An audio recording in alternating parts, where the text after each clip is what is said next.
In this video I'm going to be telling you all the things I like and the things I don't like about the Brooks Hyperion.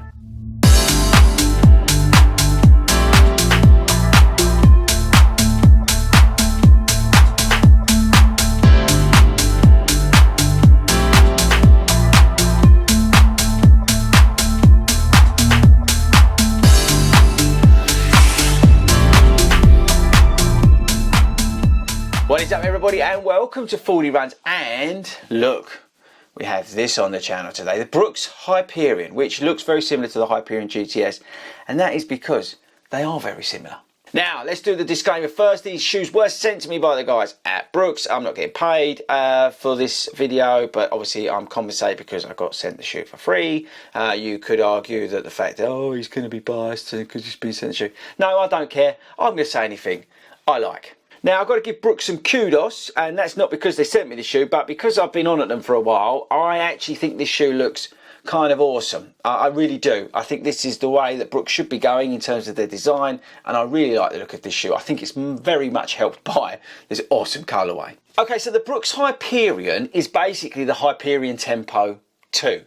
They've removed the Tempo part of the name for one good reason. Because they've created this Hyperion family. So now you've got the Hyperion, you've then got the Hyperion Max, which is increased stack, more sort of daily work focused. I'll come on to that in a minute. And then you've got the Hyperion Elite, but this is their sort of faster shoe lineup. So the Max is there for somebody who's looking for a little bit more DNA flash, because this shoe doesn't have a particularly high stack height. Now the guys at Brooks are awesome, but they didn't send me a specifications for this shoe.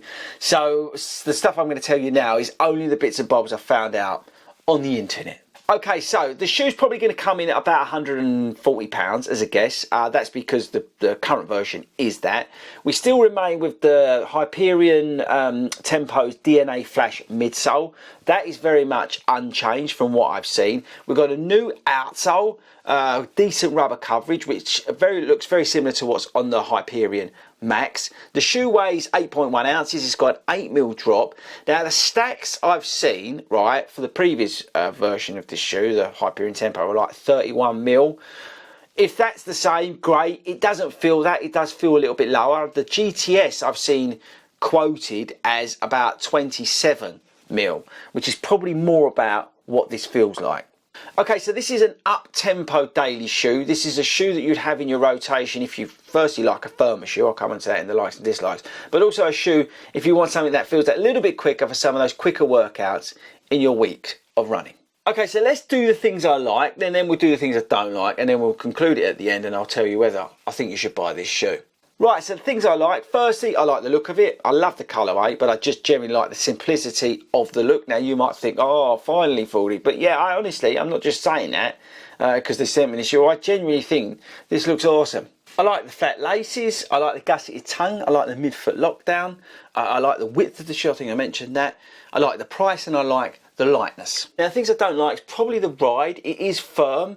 Now, I don't want to beat up on it, because actually I think it's not a bad thing, because it's meant to be a slightly firmer, quicker, lighter, faster ride. But I'm just sort of, let's say, putting it out there as a warning for you that you may not like the ride, because it is quite firm. And that's probably about it. The firmness of the ride is probably my only dislike, and it's not really a dislike because, you know, I don't mind a slightly firmer ride, but I do think it's something to flag for you guys. I think one thing I probably could say I don't like is the sort of lack of versatility. I think this is a shoe that can only be used for those up-tempo days. That's probably another dislike, to keep it quite balanced. But you know what? This is a good shoe for those up-tempo workouts. I think it's a better proposition than the Max. The Max is in sort of no man's land, where this is sort of an out-and-out tempo workout shoe that you'd have in your rotation. You could, like, as I said, stick this on and go down the track. You could do your fartleks, your intervals, your hill sprints, all that sort of stuff in this, and then you'd like jump into, like, I don't know, a glycerine 20. So that's good. The outsole's fantastic, so it's probably going to last for like a million years. The upper's breathable, and yeah, you know, like I said, there's plenty of room in here. It's going to fit a lot of people well. So would I say rush out and buy it? Probably not. I do think there's a lot of good shoes out there at the moment for those sort of workouts. You've got the Adios 8, you've got the Rebel, from New Balance. There's plenty of shoes out here in this sort of world. You've got the Takumi Sen. You can pick up the Takumi Sen previous version really cheap. So there's a lot of shoes in this space at the moment, but this doesn't have any plates in it. It doesn't have any of that sort of tomfoolery going on. Tomfoolery? But it's a back to basics, lightweight, up-tempo sort of daily trainer, which is good. And I think Brooks needs some kudos for that because it is a stripped down basic shoe. And so if you're a Brooks fan, and like I said, a classic example, if you're running in the Glycerin 20 but you want to put a shoe in for those faster workouts, then this could be the boy. So there we go. I'm quite impressed with it. It is firm. The DNA Flash is firm. You've got to be aware of that. You may prefer something like the Fuel Cell Rebel 3 if you like a little bit of a softer, springier ride. But it is a back to basics, faster feeling, you know, tempo shoe, which is not a bad thing to be. Right, that's it from me, guys. I'll catch you later.